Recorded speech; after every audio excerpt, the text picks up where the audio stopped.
Assalamualaikum warahmatullahi wabarakatuh. Nama saya Hutriayu dengan NIM A1H1201010 kelas B PG PAUD Universitas Halu Oleo.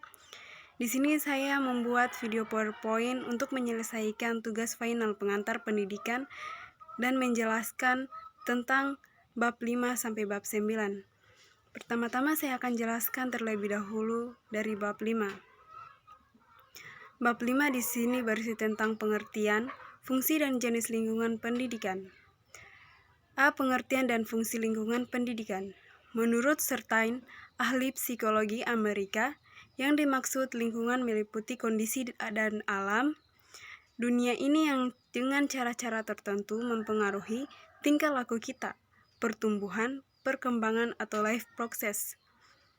Fungsi lingkungan pendidikan adalah membantu peserta didik dalam interaksi dengan berbagai lingkungan sekitarnya, utamanya berbagai sumber daya pendidikan yang tersedia, agar dapat mencapai tujuan pendidikan yang optimal. Tripusat pendidikan. Tripusat pendidikan meliputi keluarga. Keluarga merupakan lembaga pendidikan tertua, bersifat informal, yang pertama dan utama dialami oleh anak, serta lembaga pendidikan yang bersifat kodrati. Orang tua bertanggung jawab memelihara, merawat, melindungi, dan mendidik anak agar tumbuh dan berkembang dengan baik. Pendidikan keluarga berfungsi sebagai pengalaman pertama masa kanak-kanak, menjamin kehidupan emosional anak, menanamkan dasar pendidikan moral, memberikan dasar pendidikan sosial, meletakkan dasar-dasar pendidikan agama bagi anak-anak. Yang kedua di sini adalah sekolah. Tidak semua tugas mendidik dapat dilaksanakan oleh orang tua dalam keluarga, terutama dalam hal ilmu pengetahuan dan berbagai macam keterampilan. Oleh karena itu, dikirimkan anak ke sekolah. Sekolah membantu orang tua mengerjakan kebiasaan-kebiasaan yang baik serta menanamkan budi pekerti yang baik. Yang ketiga di sini adalah masyarakat. Dalam konteks pendidikan, masyarakat merupakan lingkungan-lingkungan keluarga dan sekolah. Pengaruh timbal balik antara tripusat pendidikan terhadap perkembangan peserta didik. Jadi setiap pusat pendidikan dapat berpeluang memberikan kontribusi yang besar dalam ketiga kegiatan pendidikan, yakni pembimbingan dalam upaya penetapan pribadi yang berbudaya. Kedua, pengajaran dalam upaya penguasaan pengetahuan. Ketiga, pelatihan dalam upaya pemeliharaan keterampilan.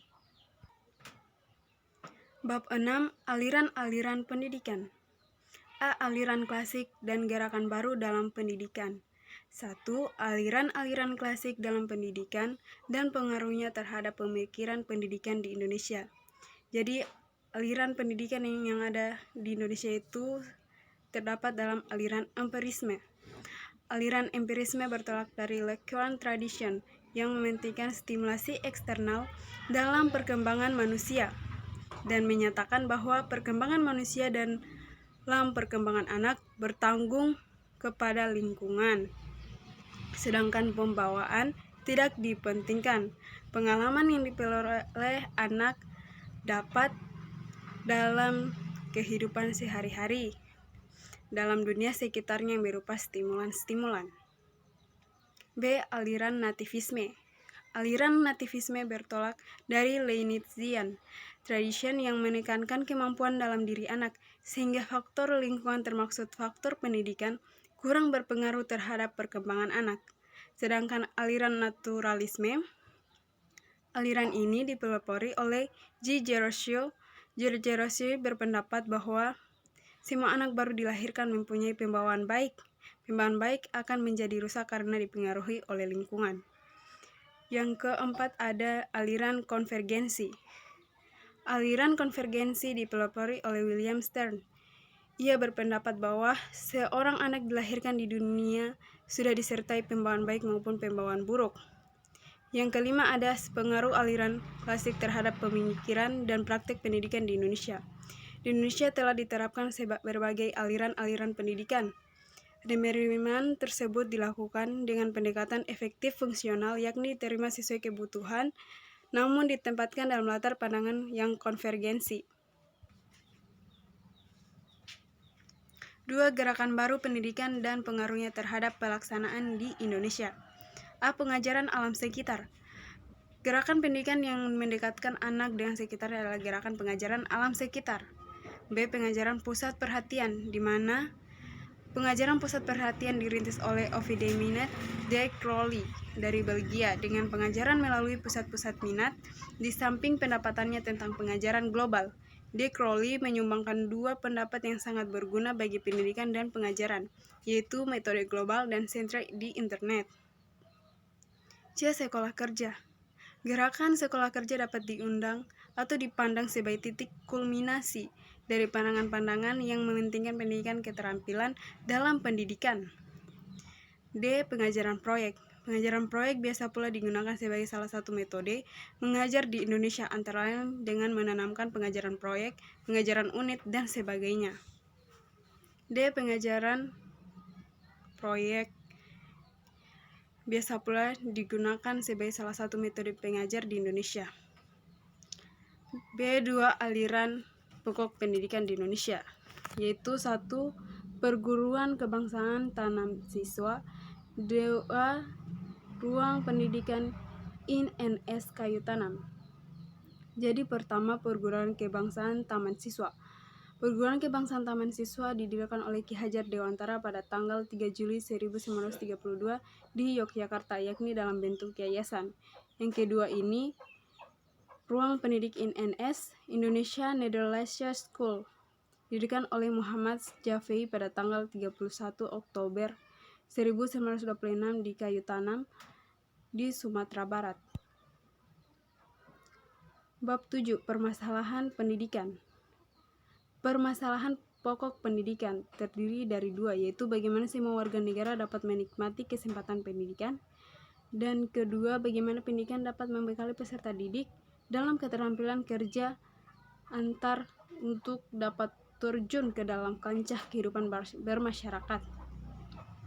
Jadi, jenis permasalahan pokok pendidikan itu tertera dari 4, yaitu masalah pemerataan pendidikan, masalah mutu pendidikan, masalah efisiensi pendidikan, masalah relevansi pendidikan.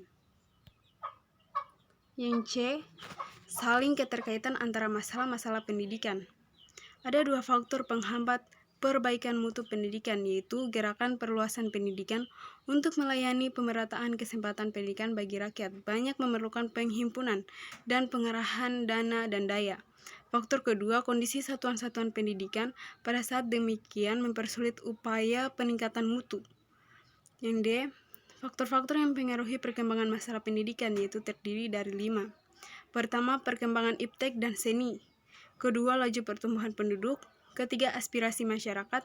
Keempat, keterbelakangan budaya dan sarana kehidupan. Kelima, permasalahan aktual. Permasalahan aktual di sini meliputi 4 macam, yaitu permasalahan aktual pendidikan di Indonesia terdiri dari masalah keutuhan pencapaian sasaran, atau B. Masalah kurikulum. Yang C. Masalah peranan guru. D. Masalah pendidikan dasar 9 tahun. 2. Upaya penanggulangan. Pendidikan efektif perlu ditingkatkan secara terprogram. B. Pelaksanaan kegiatan kurikuler dan ekstrakurikuler dilakukan dengan penuh kesungguhan dan diperhitungkan dalam penentuan nilai akhir ataupun kelulusan. C. Melakukan penyusunan yang mantap terhadap potensi siswa melalui keberagaman jenis program studi. Yang D. Memberi perhatian terhadap tenaga pendidikan atau pejabatan dan jabatan. Bab 8. Sistem Pendidikan Nasional. Kelembagaan Program dan Pengelolaan Pendidikan. Kelembagaan pendidikan berdasarkan Undang-Undang Nomor 20 Tahun 2003 tentang Sistem Pendidikan Nasional. Kelembagaan pendidikan dapat dilihat dari segi jalur pendidikan dan program pendidikan. Dari segi jalur pendidikan, penyelenggaraan Sisdinas dilakukan melalui 2 jalur, yaitu jalur pendidikan sekolah, pendidikan dasar, pendidikan menengah, dan pendidikan tinggi, dan pendidikan sekolah atau PLS. B. Jenjang pendidikan.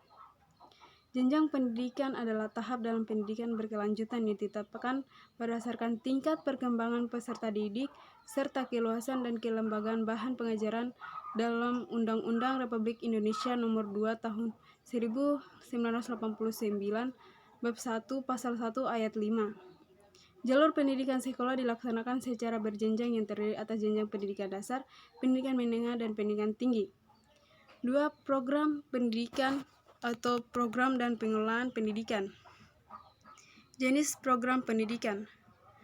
Program pendidikan termaksud jalur pendidikan sekolah dasar atau sekolah terdiri atas pendidikan umum, SD, SMP, SMA, dan universitas, pendidikan kejuruan yang terdiri STM, STMK, SMIP, SMIK, atau SMEA.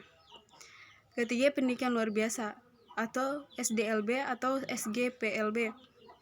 Pendidikan kedinasan terdiri dari SPK, APBDN, STAN, dan STPODN. Pendidikan keagamaan terdiri dari PGAN dan IAIN. B. Kurikulum program pendidikan. Dapat disimpulkan bahwa kurikulum adalah perangkat atau rencana yang disusun untuk mencapai tujuan pendidikan. Dalam hal ini, kurikulum mencapai dua aspek, yaitu aspek kesatuan nasional dan aspek lokal. Upaya pembangunan pendidikan nasional. Jadi, jenis upaya pembaruan pendidikan terdiri dari pembaruan landasan yuridis. Landasan yuridis adalah landasan hukum yang mendasari semua kegiatan pendidikan dalam mengenai hal-hal yang penting seperti komponen struktur pendidikan, kurikulum, pengelolaan, pengawasan, dan ketenagaan. Yang B. Pembaruan pola dan masa stadium kurikulum. C. Pembaruan pola dan masa studi. D. Pembaruan tenaga pendidikan. Dalam setiap tahunnya, pembaruan tenaga pendidikan itu sering berdatangan, di mana mahasiswa atau siswanya memerlukan tenaga pendidikan yang baik dan profesional untuk membangun pendidikan yang secara baik ke depannya. Kedua, dasar dan aspek legal pembangunan pendidikan nasional. Dasar dan aspek legal pembangunan pendidikan nasional ini berupa ketentuan-ketentuan yuridis yang menjadi dasar acuan serta mengatur penyelenggaraan sistem pendidikan nasional seperti Pancasila, Undang-Undang 1945, GBHN, Undang-Undang Organik Pendidikan, Perpu, dan lain-lain. Bab 9 Pendidikan dan Pembangunan. Esensi pendidikan dan pembangunan serta titik temunya. Status pendidikan dan pembangunan masing-masing dalam esensi pembangunan serta antara keduanya. Pendidikan merupakan usaha ke dalam diri manusia, sedangkan pembangunan merupakan usaha keluar dalam diri manusia. Kedua, pendidikan menghasilkan sumber daya tenaga yang menunjang pembangunan, dan hasil pembangunan dapat menunjang pendidikan atau pembinaan, penyediaan sarana, dan seterusnya. 2. Pendidikan atau sumbangan pendidikan pada pembangunan. Dari segi sasaran pendidikan adalah usaha sadar yang ditunjukkan kepada peserta didik agar menjadi manusia yang berkepribadian kuat dan utuh serta bermoral tinggi. Jadi tujuan citra manusia yang dapat menjadi sumber daya pembangunan yang manusiawi.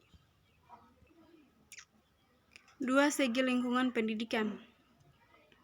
Klasifikasi ini menunjukkan peran pendidikan dalam berbagai lingkungan atau sistem. Lingkungan keluarga atau pendidikan informal, lingkungan sekolah dalam kurung pendidikan formal, lingkungan masyarakat atau pendidikan non-formal, ataupun dalam sistem pendidikan prajabatan dan dalam jabatan. 3. Segi jenjang pendidikan. Jenjang pendidikan meliputi pendidikan dasar atau basic education, pendidikan lanjutan, menengah, dan pendidikan tinggi. 4. Segi pembinaan kerja atau sektor kehidupan. Pembinaan kerja menurut sektor kehidupan meliputi bidang ekonomi, hukum, sosial politik, keuangan, perhubungan, komunikasi, pertanian, pertambangan, pertahanan, dan lain-lain. C. Pembangunan sistem pendidikan nasional. Bagian ini mengumpulkan dua hal yang mengapa sistem pendidikan harus dibangun dan dapat diwujudkan Sisdiknas. 1. Mengapa sistem pendidikan harus dibangun? Yaitu, sistem pendidikan perlu dibangun agar dapat memenuhi kebutuhan manusia. Manusia cenderung berupaya untuk mendekatkan dirinya pada kesempurnaan untuk diperlukan atau dilakukan perbaikan-perbaikan termaksud sistem pendidikan. 2. Wujud pembangunan sistem pendidikan. A. Hubungan antar aspek-aspek. Aspek filosofis, keilmuan, dan yuridis menjadi landasan bagi aspek-aspek lain, karena memberikan arah dan aspek-aspek lainnya. Meskipun aspek filosofis menjadi landasan, tetapi tidak harus diartikan bahwa setiap terjadi perubahan filosofis dan yuridis harus diikuti dengan perubahan aspek-aspek yang lain secara total.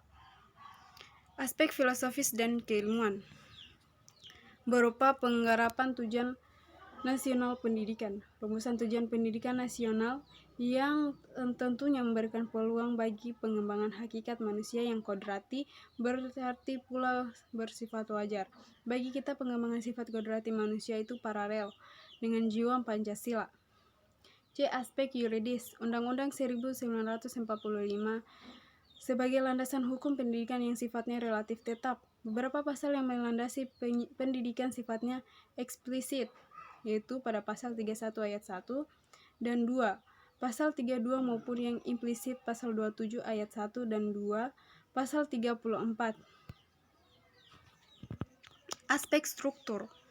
Aspek struktur pembangunan sistem pendidikan berperan pada upaya pembenahan struktur pembangunan pendidikan yang mencakup jenjang dan jenis pendidikan, lama waktu belajar dari jenjang yang satu jenjang yang lain, sebagai akibat dari perkembangan sosial, budaya, politik. Aspek kurikulum. Kurikulum merupakan sarana dan mencapai tujuan. Tujuan kurikuler berupa, maka kurikulum berupa pula. Perubahan tersebut dapat berupa materi, orientasinya, pendekatannya, maupun metodenya. Jadi itu saja pemaparan yang dapat saya tunjukkan. Mohon maaf bila ada salah-salah kata. Dan saya akhiri dengan billahi taufiq wa hidayah. Wassalamualaikum warahmatullahi wabarakatuh dan terima kasih.